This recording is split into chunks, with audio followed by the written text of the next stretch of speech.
વાલા વૈષ્ણવો, જય શ્રી કૃષ્ણ. આજથી આપણે શ્રીમદ ભાગવત સત્સંગ એક નવા જ રૂપમાં શરૂ કરીશું. પૂજ્યપાદ ગોસ્વામી 108 શ્રી દ્વારકેશલાલજી મહારાજ શ્રી કડીવાળા એમના દિવ્ય વચનામૃતોનું સંકલન છે, તેમાંથી આપણે લેવાના છીએ. તો ચાલો શરૂઆત કરીએ મંગલાચરણથી.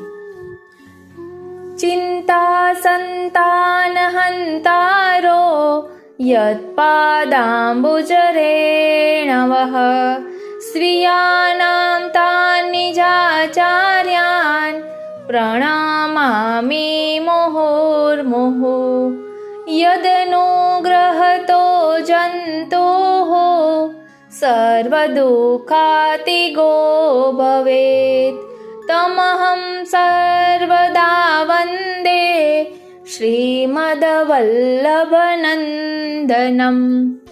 અજ્ઞાનતિમિરાંધસ્ય જ્ઞાનાંજનાશલાકયા ચક્ષુરુન્મિલિतं યેન તસ્મૈ શ્રીગુરુવે નમઃ. નમામિ હૃદયે શેષે લીલાક્ષીરાબ્ધિશાયિનમ લક્ષ્મી સહસ્રલીલાભિઃ સેવ્યમાनं કલાનિધિં. ચતુર્ભિશ્ચ ચતુર્ભિશ્ચ ચતુર્ભિશ્ચ ત્રિભિસ્તથા ષડ્ભિર્વિરાજતે યસો પંચધારુદયે મમ. વાલા વૈષ્ણવો, જય શ્રી કૃષ્ણ. હું મનાતુરી આપ સર્વે વૈષ્ણવોનું શ્રીમદ ભાગવતજીના અલૌકિક સત્સંગમાં હાર્દિક સ્વાગત કરું છું. આજથી આપણે શ્રીમદ ભાગવત સપ્તાહ પુસ્તક છે શ્રીમદ ભાગવત સત્સંગ, તેમાંથી લઈ રહ્યા છીએ. એટલે બીજું કોઈ હેડિંગ ન આપતા પાર્ટ 1 પાર્ટ 2 એ રીતે જ આપણે કરીશું, કારણ કે હેડિંગના માટે થઈને પોઈન્ટ ગોતવામાં વધુ સમય લાગે, એના કરતાં આપણે ભાગવતજીનું મનન ચિંતન કરીએ. પ્રથમ દિવસ. શ્રીમદ ભાગવતજી એવો ગ્રંથ છે જેમાં જીવનને સુંદર બનાવવાના બધા જ મંત્રો ઉપસ્થિત છે. તમે કોઈ પણ અવસ્થાથી જીવનમાં જીવતા હો, તમે કોઈ પારિવારિક વ્યક્તિ હો, તમે કોઈ ભક્ત હો, કોઈ સંસારી હો, કોઈ વ્યાપારી હો, તમે કોઈ ઘરના એક ધર્મપત્ની હો, કોઈના પિતા હો કે કોઈના પુત્ર હો, એ દરેક વ્યક્તિ પોતાના સ્થાનેથી પોતાના જીવનને ઉત્તમ બનાવીને કેમ જીવી શકે, એના દિવ્ય સૂત્રો શ્રીમદ ભાગવતજીમાં છે. સાક્ષાત શ્રીનાથજી બાવાનું વાંગમય સ્વરૂપ તો છે જ, એમાં પણ આપણા વૈષ્ણવી જીવનની ધન્યતા છે. એમ કહેવાય કે જીવનમાં એકવાર દરેક વૈષ્ણવે શ્રી ભાગવત સપ્તાહ જરૂર કરવી. આપણે ત્યાં એને બહુ મોટું પુણ્ય કહ્યું છે, બહુ મોટું સત્કર્મ એને માનવામાં આવ્યું છે. આ એક એવો જ્ઞાન યજ્ઞ છે જેનાથી બધા જ પ્રસન્ન થઈ જાય છે, જેનાથી ભૂમિ, દેવતાઓ, તીર્થો, ભગવદ અવતારોને તેમજ જેનાથી સ્વયં પરમાત્મા પ્રસન્ન થાય છે, એવું આ એકમાત્ર સત્કર્મ છે. અને એનું પ્રમાણ શ્રીમદ ભાગવતજીમાં કહેલા છે. એટલા માટે આ વૈષ્ણવી જીવનનું સૌથી મોટું પુણ્ય માનવામાં આવ્યું છે. પણ આપણે ત્યાં તો પુણ્યની લાલસા પણ વૈષ્ણવને હોતી નથી. પોતાના કરેલા પુણ્યથી મળેલા ફળનો પણ જે પ્રસાદ બનાવીને બધાને બાટી દે, એનું જ નામ વૈષ્ણવ છે. પુણ્યો પોતે કર્યા હોય તો એ જ પુણ્ય રૂપે અનેક સુખ એના જીવનમાં આવે અને એ સુખને પ્રસાદ બનાવીને બધાને વહેંચે, એ વૈષ્ણવ. અને આવી વૈષ્ણવ વૃત્તિ અમારા આ પરિવારના ચિત્તમાં હતી કે મળેલા સુખને પ્રસાદ બનાવીને વહેંચવો છે અને પ્રત્યેકના જીવનમાં પ્રસન્નતા વહેંચવી છે, પ્રસન્નતા પ્રગટાવવી છે. અને એ પ્રસન્નતા પ્રગટાવવાનો એક જ ઉપાય છે, શ્રીમદ ભાગવત કથા. કોઈ વસ્તુ આપો ને તો કોઈનું કલ્યાણ કરતી નથી. મળેલી વસ્તુ માટે પણ જો સમજ ઉત્તમ ન હોય ને તો એ જ એના પતનનું કારણ બની જાય છે. એટલે પ્રભુ પાસે માંગવું તો એટલો એટલું માંગવું કે પ્રભુ, સંજોગો તું સારા કરે એ તારી કૃપા નથી, તું અમારી સમજ સારી કરે એ જ તારી મોટી કૃપા છે.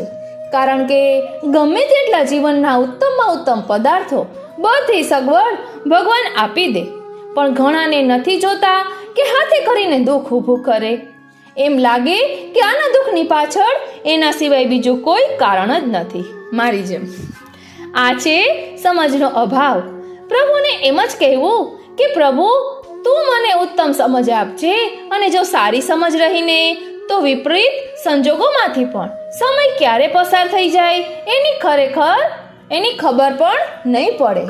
ઉત્તમ સમજના બળે વિપરીત સંજોગો પણ ટાળી શકાય છે, પણ સમજ નાની હોય તો સારા સંજોગોમાં પણ માણસ દુઃખ ઊભું કરી લે છે. અને એટલા માટે અત્યારના સમયમાં જ્યારે સમાજનું સામર્થ્ય વધ્યું છે, સગવડતાઓ સાધનો વધ્યા છે, ત્યારે એક જ વસ્તુની જરૂર છે, અને એ છે સારી સમજ. અને એ કાર્ય શ્રીમદ ભાગવતજી કરે છે. શ્રીમદ ભાગવતજી એક એવો કોઈ બુદ્ધિનો જ પ્રયોગ નથી, કેવળ કોઈ કર્ણનો જ પ્રયોગ નથી. અહીંયા તો એક એક વાક્યમાં બિરાજેલા ભગવાન છેક તમારા ચિત્તમાં પ્રવેશ કરી તમારા અંતઃકરણને ચોખ્ખું કરી દેતા હોય છે. શ્રીમદ ભાગવતજીમાં કહ્યું છે, હરિશ્ચિત્તમ સમાશ્રયેત, ભગવાન સ્વયં અમારા હૃદયમાં આવીને બિરાજી જાય છે. આવું શ્રી ભાગવતજીના મહાત્મ્યમાં આવે છે. અને એટલા માટે તમારે કાંઈ જ કરવાનું નથી, કથામાં બેસવાનું છે. ભગવાન પોતે તમારા સુધી પહોંચશે. શ્રી ભાગવત કથા એટલે શું? ભગવાન ભક્ત સુધી પહોંચે તેનું નામ કથા. કથાનો અર્થ કેવલ કોઈ ભગવાનની વાતો જ નથી. ક નામ સુખમ, સુખમ સ્થાપયતિ ઇતિ કથા. જે તમને સુખમાં સ્થાપી દે ને એનું નામ કથા છે. અને એવી કથા આપણને 7 દિવસ સુધી મળી છે. આપણે સાંભળ્યું તો છે જ કે શ્રી ભાગવત કથા સાંભળવાથી સમસ્ત પાપો નિર્મૂલ થઈ જાય, અને એ સત્ય છે. પણ એમાં પણ જે વારે તમે બેઠા હોય, જેમ કે આજે રવિવાર છે અને રવિવારે કથા સાંભળી, એટલે આજ સુધીના તમારી જિંદગીના જેટલા રવિવાર હતા એમાં થયેલા જેટલા અપરાધ હતા એ આજે રવિવારે ધોવાઈ ગયા. જેમ કે આજે સોમવાર છે, મંગળવાર છે ઇત્યાદિ પણ જો રજા પાડી તો એટલા બાકી રહેશે હો. એટલે નિત્ય સત્સંગ કરવાનો છે, આપણે પણ નિત્ય સત્સંગ કરવાનો છે. એમાં જો એકાદ દિવસ ચૂકી ગયા તો એ તમારા ઉપર હો, એટલે કે મારા ઉપર હો. કથા તો 7 દિવસ તમને પવિત્ર કરવા માટે ઉપસ્થિત છે જ. આજ સુધીના જેટલા રવિવાર આવેલ ને એમાં કંઈ પણ ત્રુટિ કે અપરાધ આપણાથી થયા એ આજે કથામાં રવિવારે બેઠા એટલે ધોવાઈ ગયા. અને એટલે જ આ કલયુગમાં ભગવાન કરતા પણ ભગવાનના આ વાંગમય સ્વરૂપ, લેખ્યા સ્વરૂપ શ્રીમદ ભાગવતજીની મહત્તા વધારે છે. કારણ કે કલયુગમાં શબ્દોનું મહત્વ નથી, લખાણનું મહત્વ છે. અહીંયા તમે એમ કહો કે ચાલો મારું ઘર આજથી તને આપી દીધું, એ કહે એમ નહીં, લખીને આપો. તમારા બોલવા પર કોણ ભરોસો રાખે? એમ જ ભગવાન કરતા પણ કલયુગમાં અત્યારે લખાણ પર વધારે ભરોસો. આ શ્રી ભાગવતજી ભગવાનના લેખ્યા સ્વરૂપ છે, એટલે કે લખેલું સ્વરૂપ છે. અને એને શ્રી ભાગવતજી અને એને વક્તા પોતાની વાણી દ્વારા પ્રકટ કરે છે. આ દિવ્યતા આ ગ્રંથની છે. શ્રીમદ ભાગવતજીની કથા તો કરવી જ છે, પણ આ શ્રી ભાગવતજી એવી રીતે સાંભળવું કે જાણે મારી અને તમારી ગાથા હોય. ભગવાન કંઈક વ્યક્તિગત રૂપે તમને કહેવા આવ્યા હોય. કારણ કે આજ સુધી જ્યારે પણ પ્રભુ પાસે ગયા ત્યારે એક જ વ્યક્તિ બોલતો રહ્યો અને એક જ વ્યક્તિ સાંભળતો રહ્યો. એ બોલનારા વ્યક્તિ આપણે હતા અને સાંભળનારા વ્યક્તિ ભગવાન હતા. આ 7 દિવસ એવા હશે કે તેમાં ભગવાન બોલશે અને આપણે સાંભળીશું. શ્રીમદ ભાગવતજીમાં બિરાજેલા ભગવાન 7 દિવસ સુધી બોલશે અને તમે સાંભળશો. આ પણ એક બોલવાનો આપણે ચાન્સ એટલે કે અવસર ના આપ્યો, એટલે મંદિર કરતા પણ કથા વિશેષ રૂપે કહેવાય. એટલે મંદિરમાં આપણે જ્યારે જ્યારે ગયા ત્યારે ક્યારે પણ ભગવાનને બોલવાનો આપણે તક આપી જ નથી. એટલે અહીં કહે છે કે કોઈની વાણીનો અનાદર એ એનો જ અનાદર છે. એટલે મંદિરમાં જ્યારે જ્યારે આપણે ગયા ત્યારે ભગવાનને આપણે બોલીએ છીએ અને ભગવાન સાંભળે છે. કથામાં ભગવાન બોલે છે અને આપણે સાંભળીએ છીએ. અહીંયા ભગવાનની વાણીનું શ્રવણ આપણે કરીએ છીએ અને એટલા માટે આ શ્રી ભાગવતજીની કથા એટલી સહજ અને સરળ રૂપે આપણે શ્રવણ કરીશું જાણે એમ નહીં લાગે કે આ કોઈ હજારો વર્ષો પહેલા લખાયેલો ગ્રંથ છે, એવું નહીં લાગે કે આ કોઈ મોટા ભક્તોની કથા છે. આપણે તો એ રીતે સાંભળીશું કે મારી વાત કથામાં થઈ રહી છે. મારા જીવનની મૂંઝવણોના ઉકેલો મને મળી રહ્યા છે. આ ઔષધિ આપણા માટેની લાગશે. એ રીતે કથાનું દર્શન આપણે કરીશું. આ શ્રીમદ ભાગવતજીની 7 દિવસની કથામાં 10 શબ્દો પર ભાર આપવો છે અને કથાનું દોહન કરી આ 10 રત્નો આપ સર્વ સુધી પહોંચાડવાના છે. કથાનું પહેલું રત્ન છે પરિવાર. આનાથી આ 7 દિવસમાં શ્રીમદ ભાગવતજીમાંથી આપણે શું શીખીશું? તો આપણે બધા સામાજિક પ્રાણીઓ છીએ, આપણે બધા સંસારી છીએ, પરિવારની વચ્ચે રહીએ છીએ. તકલીફ એ છે કે જેની વચ્ચે રહીએ છીએ એની વચ્ચે રહેતા જ આપણને આવડતું નથી. આપણને કમ્પ્યુટર ચલાવતા, મોબાઈલ વાપરતા, ધંધામાં ગ્રાહકોને સાચવતા આવડે છે, પણ ભગવાને આપેલા ઘરમાં રહેલા 5 વ્યક્તિઓને સાચવતા નથી આવડતું. આપણે 5 વ્યક્તિઓની વચ્ચે પ્રેમથી રહેતા શીખતા નથી. તમે વિચાર કરો કે તમારા જીવનના ભૂતકાળમાં તમે સૌથી વધારે કોની સાથે ઝઘડ્યા? અજાણ્યા જોડે કે ઓળખીતા જોડે? તમે ક્રોધ કોની જોડે વધારે કર્યો? ન ઓળખતા હોય એમની સાથે કે નજીકના લોકો સાથે? બસ આ જ સમજવાનું છે. પહેલું તત્વ જેની ચર્ચા કરવી છે તે છે પરિવાર. કારણ કે શ્રીમદ ભાગવતજીમાં સંન્યાસીઓની કથા બહુ ઓછી છે, સંસારીઓની પરિવારની જ કથા વધારે છે. તમે જુઓ તો એમાં વંશાવલીઓ ગવાય છે. આ ચંદ્રવંશ, સૂર્યવંશ અને ઇક્ષ્વાકુ વંશ ઇત્યાદિ બધા કુળ પરંપરાઓની કથાઓ છે. સંન્યાસીઓના ધર્મો સાંભળી સાંભળી આપણને એમ લાગે છે કે આપણે તો સંસારમાં રહીએ, ધંધો કરીએ, પરિવાર સાચવીએ એટલે કે જાણે પાપ જ કરીએ છીએ. ના ના, આ પાપ નથી, આ જ ગૃહસ્થીઓના ધર્મ છે. તો પહેલા જે તત્વ ઉપર ભાર મૂકીશું તે છે પરિવાર. તમે આખું મહાભારત જુઓ, આખું રામાયણ જુઓ, આખું કૃષ્ણ ચરિત્ર જુઓ, કુટુંબની બહાર ક્યાં કોઈ કથાઓ છે ખરી? બધી પારિવારિક કથાઓ જ છે ને. એ કથાઓમાંથી સાર શું લેવો? મહાભારતથી બીજું કાંઈ શીખો કે ન શીખો, પરંતુ મહાભારતના યુદ્ધથી એટલું શીખજો કે સાંજ પડે ને ત્યારે યુદ્ધ કરનારા પણ શાંતિથી, પ્રેમથી વાત કરતા હતા. યુદ્ધમાં જ્યાં સાંજે સૂર્યાસ્ત થઈ જાય પછી બધા દુશ્મનો એટલે કે શત્રુઓ પણ ભેગા થઈને વાતો કરે અને એટલા માટે દિવસે જે થયું હોય એ થયું હોય, પણ સૂર્યાસ્ત થઈ જાય એટલે તમે તો સમજદાર છો. બધી પરિવારની કુટુંબની જ કથાઓ છે. અને મારા કુટુંબમાં શ્રી મહાપ્રભુજીએ એક વ્યક્તિ વધાર્યો અને એ છે મારા ઘેર બિરાજતા મારા શ્રી ઠાકોરજી. એ આપણા પરિવારના એક સદસ્ય બનીને આવે છે. પ્રભુને યાદ કરીએ ત્યારે ત્વમેવ માતા ચ પિતા ત્વમેવ, ત્વમેવ બંધુ ચ સખા ત્વમેવ સંબોધોથી યાદ કરીએ છીએ. આપણે ક્યાં ભગવાન તરીકે યાદ કરીએ છીએ? એને સ્મરણ કરો ત્યારે માતા પિતા, ભાઈ બંધુ, સખા આવા સંબંધોને યાદ કરીને ભગવાન જોડે આપણે આપણા લાગણીના, પ્રેમના તાંતણા જોડીએ છીએ. અને એટલા માટે આ કથા સાંભળતા દરેકને એમ લાગતું હોય કે મારે પરિવારમાં રહેતા શીખવું છે, મારે પ્રસન્ન રહેવું છે. તો મારા બાળકો સાથે, તમારા પરિવાર સાથે કથામાં આવજો. એકવાર જો બધા સાથે બેસી શ્રી ભાગવતજી સાંભળી લે ને તો એને પરિવારમાં રહેવાની સમજ, દ્રષ્ટિકોણ બદલાઈ જાય. બસ એકબીજાના દ્રષ્ટિકોણ સમજી જઈએ તો પછી ક્લેશ જ ક્યાં છે. બોલો શ્રી વલ્લભાધીશ કી જય. વાલા વૈષ્ણવો, હવે આપણે બીજું તત્વ સમજીએ તો તે છે પરિશ્રમ. શ્રમથી નહીં ભાગો. આ કલયુગમાં ગાંધીજીએ જે 7 પાપ કલયુગમાં બતાવ્યા એમાં એમ જ કહ્યું કે મહેનત વગરની કમાણી એ પણ પાપ છે. પરિશ્રમથી ભાગવાનું નહીં. જ્યાં પણ હોય, પારિવારિક રૂપે હોય, એ વ્યાપારી રૂપે હોય, વિદ્યાર્થી રૂપે હોય, જ્યાં પણ જે જવાબદારીઓ હોય એમાં જો શ્રમથી ભાગ્યા તો પછી હાથમાં આવેલું ગુમાવી દેશો. પ્રભુએ કેવો પરિશ્રમ કર્યો છે. તમે શ્રી કૃષ્ણ ચરિત્ર જ્યારે આખું શ્રવણ કરો છો ત્યારે ભગવાન ક્યાં 1 મિનિટ બેઠા છે? જન્મતાની સાથે જ કારાગૃહમાં જન્મ લીધો અને ટોપલામાં બિરાજીને પહોંચી ગયા છેક ગોકુળ. સતત ભાગતા રહ્યા, સતત દોડતા રહ્યા, સતત પરિશ્રમ કરતા રહ્યા. તમે દરેક ભગવદ અવતારોની કથા જુઓ, ક્યાં કોઈ એમને એમ બેઠું રહ્યું છે? આપણા મહાપુરુષોના જીવન ચરિત્રો જુઓ, તમે આપણા શ્રી મહાપ્રભુજીનું ચરિત્ર જુઓ. શ્રી મહાપ્રભુજી ખુલ્લા ચરણારવિંદથી પૃથ્વી પરિક્રમા કરવા 11 વર્ષે પધારી ગયા. ક્યાં ક્યાં પધાર્યા, જેની આજે પણ કલ્પના કરવી કઠિન છે. એવો પરિશ્રમ આપે કર્યો છે.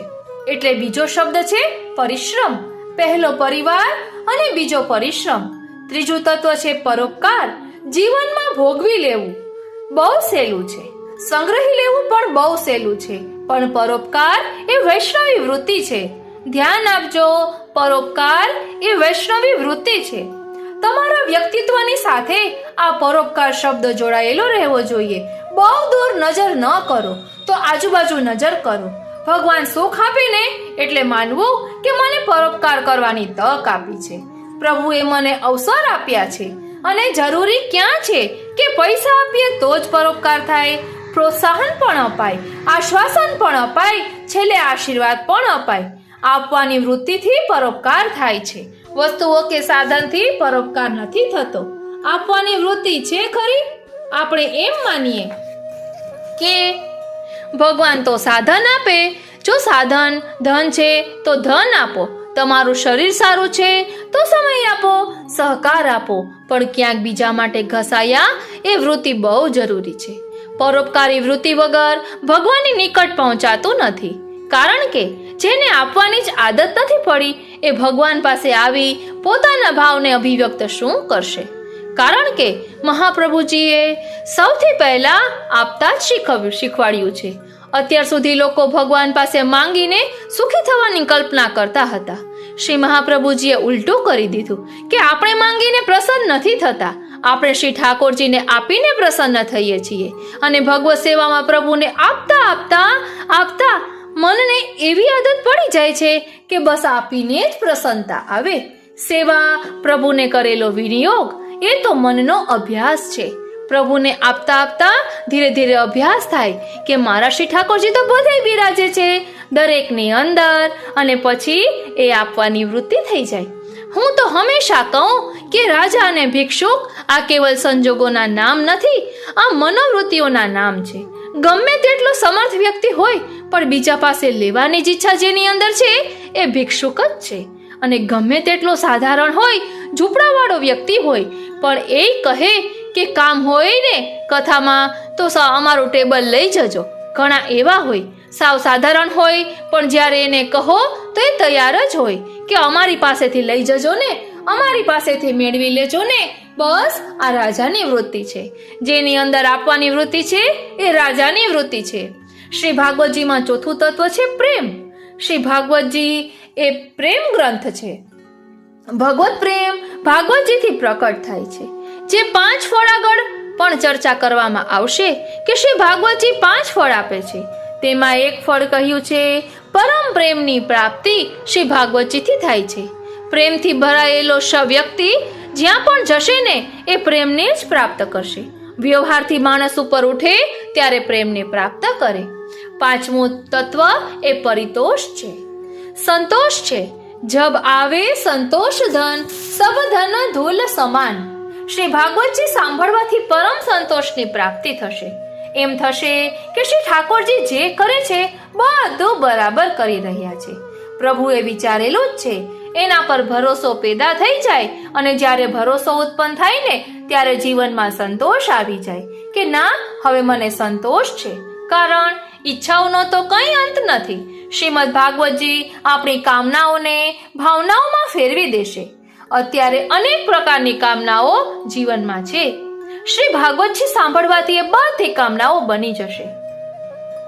કારણ કે કામના વ્યક્તિને પોતાને સુખ આપે અને ભાવના બધાના સુખનું કારણ બની જાય. પરમ પ્રેમની પ્રાપ્તિ થાય. પરિતોષ પરમ સંતોષની પ્રાપ્તિ થાય. શ્રીમદ ભાગવતજીનું 6થું તત્વ છે પવિત્રતા. આચાર વિચારની પવિત્રતા તો થાય પણ મન પણ પવિત્ર થઈ જાય. અને જ્યારે મન પવિત્ર થાય ને ત્યારે ક્યારેય કોઈનું અહિત કરવાની ઈચ્છા ઉત્પન્ન જ ન થાય. જેનું મન પવિત્ર થઈ ગયું હોય એને સત્કર્મો કરવા ન પડે. એ સત્કર્મ કર્યા વગર રહી જ ન શકે. 6થું તત્વ શ્રી ભાગવતજીનું આ છે પવિત્રતા. પરમ પવિત્ર જીવન બની જશે. ઘણાના જીવન આપણે જોઈએ, ઘણા વ્યક્તિત્વ એવા જોઈએ, એમ લાગે કે આ બહુ પવિત્ર વ્યક્તિ છે અને પવિત્ર વ્યક્તિઓના આશીર્વાદ ક્યારેય નિષ્ફળ ન જાય. આપણે બીજા બધાના આશીર્વાદ, કોઈ સંત, મહાપુરુષ, કોઈ પવિત્ર વ્યક્તિને શોધીએ છીએ કે આશીર્વાદ મળે, પણ હું એમ ઈચ્છું છું કે શ્રી ભાગવતજીથી એ વ્યક્તિ તમે જ કેમ ન બની જાઓ. શ્રી ભાગવતજી સાંભળતા આપણે બીજાના આશીર્વાદ એવા કોઈ પવિત્ર વ્યક્તિના લેવાના ઈચ્છીએ, પણ શ્રી ભાગવતજી સાંભળીને એ વ્યક્તિ આપણે જ બની જઈએ. આ પણ આપણા આશીર્વાદ નકામા ન જાય. પછી આપણા આશીર્વાદ પણ નકામા ન જાય. પછી તેમ કોઈને કહો ને કે મારા આશીર્વાદ છે, તમારી વાણીમાં સત આવી જાય. શ્રી ભાગવતજીનું 7મું તત્વ છે પરિધિ. પરિધિ એટલે આપણી લક્ષ્મણ રેખા. દરેક વ્યક્તિને એની લક્ષ્મણ રેખા એટલે કે એક મર્યાદા ખબર હોવી જોઈએ. આનંદ કરો, પ્રમોદ કરો, મજા કરો. ધર્મ કોઈ સુખનો વિરોધી નથી, પણ સાવધાની એક વાતની, આપણી સીમા નહીં ઓળંગવાની. કારણ કે સુખ જ્યારે એની સીમાને ઓળંગી જાય છે ને, પછી એ જ જીવનના સૌથી મોટા દુઃખનું કારણ બની જતું હોય છે. આપણે બધાનો વાંક તો કાઢીએ કે રાવણે સીતાનું હરણ કર્યું, પરંતુ એ પણ ભૂલી જઈએ છીએ કે લક્ષ્મણ રેખા તો સીતાજીએ જ ઓળંગી હતી. એમ દરેકના જીવનની એક લક્ષ્મણ રેખા હોય છે અને આપણે જ નક્કી કરવાનું. કારણ કે બીજા નક્કી કરી આપે એ આપણને બંધન લાગે, પણ આપણા નિયમો, આપણી સીમાઓ એ આપણું બંધન નથી, એ આપણી સુરક્ષા છે. કે જો આની બહાર જઈશ ને તો કલયુગને એક અવસર આપણે આપી દઈએ છીએ. અને એટલા માટે પરિધિ એટલે કે આપણી સીમા નક્કી કરવી. સાંભળ્યું છે, જાણીએ છીએ, વાંચ્યું છે, પણ નક્કી આપણે જ કરવાનું છે. બાળકોને પણ કહીએ તમે બધો આનંદ કરો, કોઈ વાત નથી, પણ બેટા આ આપણા સંસ્કારોની સીમા છે, આને ઓળંગતો નહીં. કારણ આપણા પૂર્વજો કોણ હતા, આપણે કઈ કુળ પરંપરાના છીએ, આપણે કયા ધર્મને પાળીએ છીએ, ક્યાંક આપણું ઉઠાવેલું એક ડગલું એ ક્યાંક આપણા ધર્મને, આપણા કુળને લાંછન ન લગાડે. અને સીમામાં રહેવું એ ગૌરવની વાત છે, એ બંધનની વાત નથી. અમને તો ગૌરવ લાગે છે કે અમે શ્રી મહાપ્રભુજીની આજ્ઞામાં રહીએ છીએ. આ અમારા માટે બંધનની વાત નથી, દુઃખની વાત નથી, ખેદની વાત નથી. આ અમારા માટે ગૌરવની વાત છે કે શ્રી વલ્લભની આજ્ઞામાં જીવવાનો પ્રયાસ કરીએ છીએ. બોલો શ્રી વલ્લભાધીશ કી જય. 8મું તત્વ છે પુણ્ય સંચય. 8મું તત્વ એ પુણ્ય સંચય છે. જીવનમાં જ્યારે પણ પુણ્ય કરવાનો અવસર મળે તો હાથ પાછો ના ખેંચી લેતા. કદાચ સામર્થ્યથી ઓછું કરો તો વાંધો નહીં, પણ ખાલી હાથે પાછા ના આવતા. ભેગું કરવા જેવું આ જીવનમાં કંઈ હોય તો એ પુણ્યો છે. વસ્તુઓ મૂકીને જઈશું, પણ પુણ્યો તો આવતા જન્મમાં પણ સુખ આપતા રહેશે. અને એટલા માટે જ્યારે પણ પુણ્ય કરવાની તકો ભગવાન આપે ત્યારે પાછા ન પડવું, તકો ઝડપી લેવી. પુણ્ય કરવાનો વિચાર આવે ને તો એને બહુ સમય નહીં આપવું. હમણાં થોડા દિવસ પહેલાની વાત છે, અમેરિકામાં એક બહેન રહે, એ મને મળવા આવ્યા. મેં કીધું તમે અહીંયા ક્યાંથી? તો કહે બધું છોડીને આવી. મેં કીધું થયું શું? તો કહે આપની કથા ત્યારે ત્યાં અમેરિકામાં હતી અને ત્યારે આપે કહ્યું હતું, અને માતા પિતા વિશે થોડી ચર્ચા ચાલતી હતી કે માતા પિતાની સેવા જ્યારે પણ તમને અવસર મળે તો કરી લેજો, નહીં તો પછી પશ્ચાતાપ સિવાય અને યાદ કરીને દુઃખી થયા સિવાય બીજું કાંઈ નહીં મળે. કથામાં એવી કોઈ ચર્ચા નીકળી હશે અને એમણે એ જ સમયે સંકલ્પ કર્યો. અહીંયા ઇન્ડિયામાં એમના 85 વર્ષના બા એકલા રહે અને બધું મૂકી બાની સેવામાં આવી ગયા અને કહ્યું કે જ્યારે હું આવીને 3 મહિના સાથે રહી અને 3 મહિનામાં મારા બા ગુજરી ગયા અને હવે એમ લાગે છે કે જો હું ન આવી હોત તો બાનો સંગ અને સાથ મને ન મળ્યો હોત. છેલ્લી ઘડીએ બાની સેવા કરવાની મને તક ન મળી હોત. ખરેખર જે આપનો આભાર છે કે આપે મને આવી સમજ આપી. તો કોઈ એક વિચાર માણસની જિંદગી કેવી બદલી નાખે છે. વિચારની એના પર કેટલી અસર થાય છે. તકને ઝડપી લે એ જ વૈષ્ણવ છે. ક્યારેય કોઈ ગામવાળા ભેગા થઈને કહેવા આવવાના નથી કે હવે તમને ડિસ્ટર્બ કરવા નહીં આવીએ, લો હવે સત્કર્મ કરો, સેવા કરો. આવું થવાનું છે ના. આની તો તકો મળે અને ઝડપી લેવાની હોય.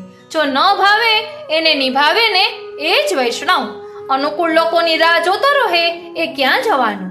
પરંતુ ના ભાવે એવાને પણ નિભાવે તે વૈષ્ણવ છે.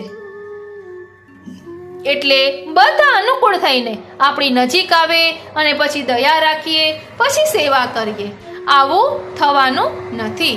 જેની અંદર સ્વીકારવાની વૃત્તિ છે એ વૈષ્ણવ છે. 9મું તત્વ છે પરંપરાનો નિર્વાહ.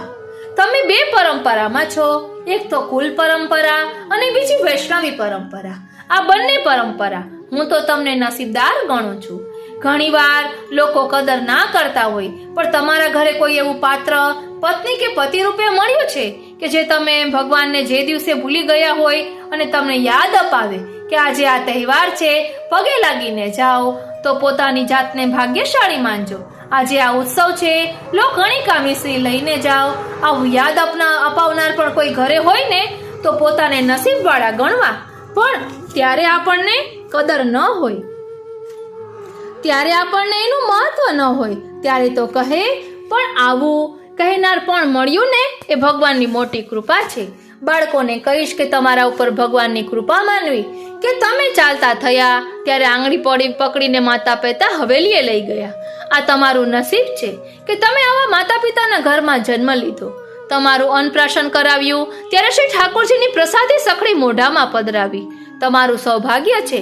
તમે બોલતા શીખ્યા ત્યારે બાળકને માતા પિતાએ કીધું કે બેટા રાધે રાધે બોલ, રાધે રાધે બોલ, અને તાળી પાડે તો રાધે રાધે નામને પાડી. આ તમારું ભાગ્ય છે. આ નસીબ છે કે આવા કુળમાં તમે પુત્ર બનીને, પુત્રી બનીને, વહુ બનીને, જમાઈ બનીને સંબંધોથી જોડાયા છો. એ સૌભાગ્યની વાત છે. એમ તો ગામમાં ફેરવનારા તો ઘણાય મળે, એવાય મળે. ચલ ને બેટા ગલ્લે જઈને ઊભા રહીએ, એ તો એવાય મળી શકત. તમને હવેલીના પગથિયા ચડાવ્યા, તમને ગુરુદેવને દંડવત કરાવ્યા, તમને શ્રી ઠાકોરજીના દંડવત કરાવ્યા, અને તમારી સમજ ખીલી તો આ સંસ્કારો સાથે ખીલી. આ તમારું સૌભાગ્ય છે, અને એટલા માટે એને સાધારણ ન ગણતા. તમારી પરંપરા તમારે જ જાળવવાની છે. એનાથી જ તમારી ઓળખાણ છે, અને એનાથી જ તમારા પરિવારનું ગૌરવ છે. આમ છેલ્લી વાત, આ 9 તત્વોની ચર્ચા કરીએ એ ભાગવતજીમાં ફળરૂપે પણ પ્રાપ્ત કરીએ. 10મું તત્વ છે પ્રભુ સેવા. ધ્યાન આપજો, 10મું તત્વ છે પ્રભુ સેવા. બધું જ કર્યું, સંસારમાં રહેતા શીખ્યા, સ્વભાવ સુધાર્યો, સત્કર્મો કર્યા, પુણ્યોના સંચય કર્યા, પરંપરાનો નિભાવ કર્યો, પછી ઠાકોરજીને ભૂલી ગયા તો બધા ઉપર મીંડું છે. જેના ઉપકારથી, જેના આશીર્વાદથી સુખ મળ્યું, એ સુખ પાછું એના સુધી ન પહોંચાડ્યું તો ક્યાં આપણે આપણા કર્તવ્યને ચૂક્યા છીએ? ક્યાંક ને ક્યાંક આપણે આપણા કર્તવ્યને ચૂક્યા છીએ. જેણે ઘર આપ્યું એ ઘરમાં જેણે એક બાઈ એકનું ખાનું પણ આપણે ના આપી શક્યા, એટલે નાની થોડી સી જગ્યા પણ ભગવાન માટે ન આપી શક્યા, તો આપણા જેવો દુર્ભાગી બીજો કોઈ જ નહીં. જેણે પેટ ભરીને 2 ટક જમાડ્યા એને કટોરી મિશ્રી ભોગ ન ધરી શક્યા, તો આપણા જેવો દુર્ભાગી બીજો કોઈ નથી. અને એટલા માટે પ્રભુ સેવા એ પુષ્ટિ માર્ગનું, વૈષ્ણવી જીવનનું, દરેક જીવાત્માનું મહત્વનું જીવનનું પાસું છે. અને છેલ્લે શ્રી ભાગવતજીનો આ પ્રભુ સેવા એ મહત્વનો ગુણ છે. તો આ 10 તત્વો કોઈના કોઈ પ્રકારે આપણે પ્રાપ્ત કરીશું અથવા તો એની ચર્ચા કરીશું. કેન્દ્રમાં રાખીને એક પ્રસંગોને આ દ્રષ્ટિકોણથી જોવા કે આ 10 તત્વો આપણા જીવનમાં પ્રવેશ કરે અને એક આદર્શ વ્યક્તિત્વ અને વૈષ્ણવ બની જીવી શકીએ. શ્રીમદ ભાગવતજીનું મહાત્મ્ય 6 અધ્યાયમાં પદ્મપુરાણમાં આપવામાં આવ્યું છે. 2 જગ્યાએ મહાત્મ્યની કથા છે, સ્કંદ પુરાણ અને પદ્મપુરાણ છે. 6 અધ્યાય એટલા માટે કે ભગવાનની કથા છે. ભગવાન 6 ગુણોવાળા છે. આ શ્રીમદ ભાગવતજી પધરાવવા એટલે માથે શ્રી ભાગવતજીને પધરાવીને શોભાયાત્રા કરવી, એટલે એનો સંકેત એ છે કે હવે જીવનમાં પગલું ઉપાડીશ કે ચાલીશ તો માથે જઈને પધરાવ્યા એવા શ્રીમદ ભાગવતજીએ જે માર્ગ બતાવ્યો છે એ માર્ગ ઉપર હવે હું ચાલીશ. આ ભાવના આપણી શોભાયાત્રાની છે. નહીં તો એમ થાય કે આ શોભાયાત્રામાં શ્રીમદ ભાગવતજીને માથે લઈને કેમ પધરાવવાનું? એનું કારણ જ એ કે હવે મારા માથે શ્રીમદ ભાગવતજી બિરાજે છે. હવે હું એમના શરણમાં આવ્યો છું. વારી જાઉં, બલિહારી જાઉં અને શું કરી જાઉં. વાલા વૈષ્ણવો, આવો ભાવ પણ આપણને ખબર નથી હોતો. શ્રીનાથજી અત્યાર સુધી એટલે હવે એ જે માર્ગ બતાવે એના ઉપર મારે ચાલવાનું છે. મારે મારા જીવનને સફળ કરવું છે. અત્યાર સુધી આપણા જીવનને સુખી કરવાના વિચારમાં હતા. હવે શ્રી ભાગવતજી દ્વારા એક નવો વિચાર મળશે. હવે મારે મારા જીવનને સફળ બનાવવું છે, કારણ કે જ્યારે ઉત્તમ વિનિયોગ થાય ત્યારે જ એની સફળતા સાર્થક થાય. તેથી આપણે બધા જ ભાગ્યશાળી છીએ. 7 દિવસ માટે આ ભાગવત ભગવાન આપણા બધાના કેન્દ્રમાં આવ્યા છે. શ્રીમદ ભાગવત રૂપે ભગવાન આપણા આંગણે પધાર્યા. ભાગ્યશાળી છે આ મનોરથી પરિવાર, જે નિમિત્ત બની અને સ્વયં ભગવાનને ભાગવતજી રૂપે ગામમાં પધરાવ્યું. એ પ્રત્યેક પરિવાર મહદભાગી સદભાગી કહેવાય. જન્માંતરે ભવેત પુણ્યમ તદા ભાગવતમ લભેત. એમ શ્રી ભાગવતજીના મહાત્મ્યમાં કહ્યું, જન્મ જન્માંતરના પુણ્યનો ઉદય થાય ત્યારે આપણા દ્વારા સ્વયં ભગવાન ભાગવત રૂપે પધારતા હોય છે. કારણ કે આ શ્રીમદ ભાગવતજી સાધારણ નથી. આમાં 24 અવતાર બિરાજે છે. તમને એમ થાય કે 24 અવતારોની મંદિરની યાત્રા કરવા જાઉં, કેટલાય મહિનાઓ નીકળી જાય, પણ 24 અવતારમાં વંદનીય યાત્રા નથી. પરંતુ આ એક શ્રીમદ ભાગવતજીની પરિક્રમા કરો તો 24 અવતારના મંદિરોની પરિક્રમા થાય.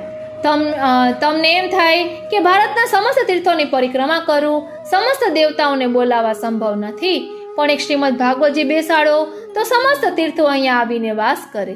સમસ્ત દેવતાઓનો ત્યાં વાસ થઈ જાય. અને જ્યારે તમે ત્યાં બેસો છો ત્યારે દેવતાઓ એક જ શબ્દ બોલતા હોય છે, તથાસ્તુ તથાસ્તુ તથાસ્તુ.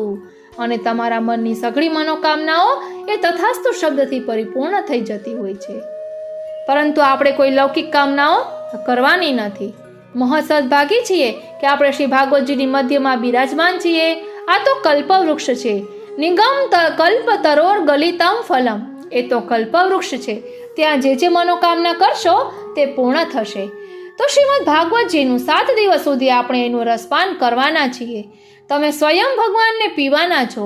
ભગવાન તમારા અંતઃકરણમાં પધારવાના છે. એટલે મહદભાગ્યની વાત છે. આ મહાપુરાણ છે. પુરા ભવમ ઇતિ પુરાણમ. જે પહેલા થઈ ગયું, અથવા પુરા નવમ ઇતિ પુરાણમ, એને પુરાણ કહેવાય. શાસ્ત્રો ક્યારેય પણ જૂના નથી થતા. ઘણા કહે આટલા હજારો વર્ષ પહેલાની કથાનું આજે શું કામ? અચ્છા, તો આજે ક્રોધ જતો રહ્યો, ઈર્ષા જતી રહી, લોભ જતો રહ્યો કે દ્વેષ જતો રહ્યો છે ને બધું? તો એ જ દવા ખાવી પડે ને. અને તમને એવું લાગે છે કે પહેલા કરતાં બધું વધ્યું હોય તો આ દવાની હવે વધુ જરૂર છે. આ તો સદાકાળ માટે શાશ્વત છે. મેં તો વિશ્વમાં અનેક જગ્યાએ યાત્રા કરી છે અને શ્રી ભાગવતજીનો પ્રભાવ એવો જોયો છે કે ભગવાનને ન માનનારા લોકો પણ 7 દિવસ શ્રવણ કરી ભગવાનને માનનારા થઈ ગયા. અને હું તો એટલે જ જ્યારે શ્રી ભાગવતજીની કથા શરૂ થાય ત્યારે કહી દઉં કે આજે પહેલા દિવસે બધાએ પોતાના ચહેરાની સેલ્ફી લઈ લેવી જોઈએ. કારણ કે 7મા દિવસે આજ તમારી આંખો કંઈક જુદી હશે, તમારી વાણી કંઈક જુદી હશે. ઓ શ્રીનાથજી, આ શ્રી ભાગવતજીનો પ્રભાવ છે. અહીં આ શબ્દોમાં સ્વયં ભગવાન છે. આ સાધારણ શબ્દો નથી. આ કોઈ સાહિત્યકારની કોઈ કલ્પના કે રચના નથી. આ ભગવતા પ્રોક્તમ ભાગવતમ, જે ભગવાને સ્વયં કહ્યું છે. કારણ કે ભગવાન અને ભગવાનની વાણી આ બંનેમાં કોઈ ફરક નથી. એટલે તમે ભગવાનની વાણીનું ગુણગાન કરો અને અત્યારે તમારા મુખમાં આવીને બિરાજ્યા છે. ભેદ નથી, એક જ છે. અને એટલા માટે આ 7 દિવસ મહોત્સવને કોઈ સાધારણ લૌકિક પ્રસંગ જેવો પ્રસંગ ન ગણતા આ ધામ હવે ભગવત ધામ બની ગયું છે. શ્રીમદ ભાગવતજી બિરાજી ગયા. જે આનંદ અને જે લાભ નાથ દ્વારા જય શ્રીનાથજીને દંડવત કરીને મળે, એ જ લાભ અને એ જ આનંદ શ્રી ભાગવતજીને દંડવત કરીને મળે. માટે ચાલો બધા સાથે મળીને દંડવત કરીએ. આ એવી દિવ્ય ગાથા છે અને સમસ્ત આચાર્યોએ ખૂબ જ મહત્વ આપ્યું છે. અને એમાં આપણા શ્રી મહાપ્રભુજીએ તો સમસ્ત હિન્દુ ધર્મમાં શ્રીમદ ભાગવતજીને તો પ્રમાણ ગ્રંથ રૂપે સ્થાપિત કર્યો છે.